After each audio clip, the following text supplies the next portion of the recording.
y'all, I'm Janine, and I'm living life with a twist, and I'm bringing you the Tuesday tip. Okay, have you ever had a recipe that calls for raw onion that's going to stay that way, you know, like the Americanized version of guacamole or a summer salad, and you start cutting it and you go, oh my goodness, this smells really intense, and you're like, my eyes are runny, you take a bite and it bites you back. Okay, well, you're going to want to keep that onion, and I'm going to show you how you're going to take that bite out of it so it's a lot more pleasing to the palate and you can continue to use it in your recipe. But first, hit thumbs up, subscribe, notify, tell all your friends, because we give great tips, and I know you're going to want to know every time we put up a video. Okay, here we are with a nice big bowl. I'm going to put, this is half an onion because the recipe I'm making isn't calling for very much. And what I'm going to do is spread that out a bit and add water to it that's been filtered. Just enough to cover it. Just about cover it and give it just a little bit of room there. Because we want to make sure every onion gets exposed to this mixture. Okay, I'm going to take a tablespoon of salt. You can do kosher, you can do table salt, you can do sea salt. It's up to you. It just needs to be a tablespoon of salt. And I'm going to get that nice and dissolved.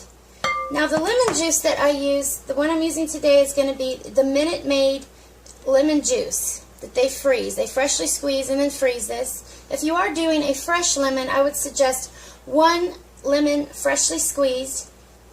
And I am actually going to be putting in 1/4 of a cup of this lemon juice into my mixture. So that's water, salt, and lemon juice. And of course we'll put the quantities under so you know exactly what we're doing.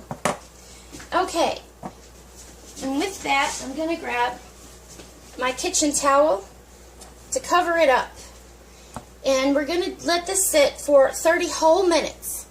And that's what I'm going to do right now, and I will be right back.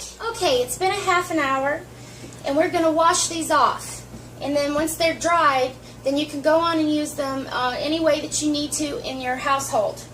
But for purposes, normally I would do this at the sink, but for purposes of the tutorial video, I'm just doing it this way. But I think we all kind of know what wash at the sink means. Because remember, you have that tablespoon of salt, because it's a brine. We're going to pour these, I'm going to just do this, like I said, for a tutorial.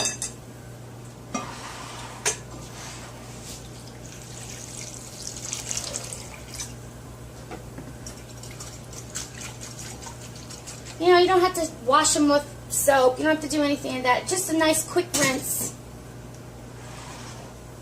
And once again, I'm going to do this. But this is going to be your final product. You're going to see that it retains, it doesn't get wimpy, it doesn't change or flimsy, it doesn't change colors, but it absolutely does take that bite out of the onion and makes it a lot, much more of a flavorful or pleasing to your palate kind of bite in whatever it is that you're putting it in. So I'm just going to put these back in here. And really, I'm just going to go right from here, and I'm probably just going to do a rough dice and add this to my guacamole once I'm finished here. Okay, just to recap, what you're going to want to do is thinly slice that onion. You're going to put it in a bowl. You're going to put water till it covers the onion. You're definitely going to add at least 1 tablespoon of salt, and then 1/4 of a cup, either coming from 1 lemon or from the juice that you get at your store. And after you leave that for 20-30 minutes to rinse it off, you're good to go. And I'll tell you what, I love this tip, and I thank my papa for it. Mwah, love you. And I just want to say, y'all go out and live life with a twist. And please hit like and subscribe and notify, and y'all have a blessed day. Thank you.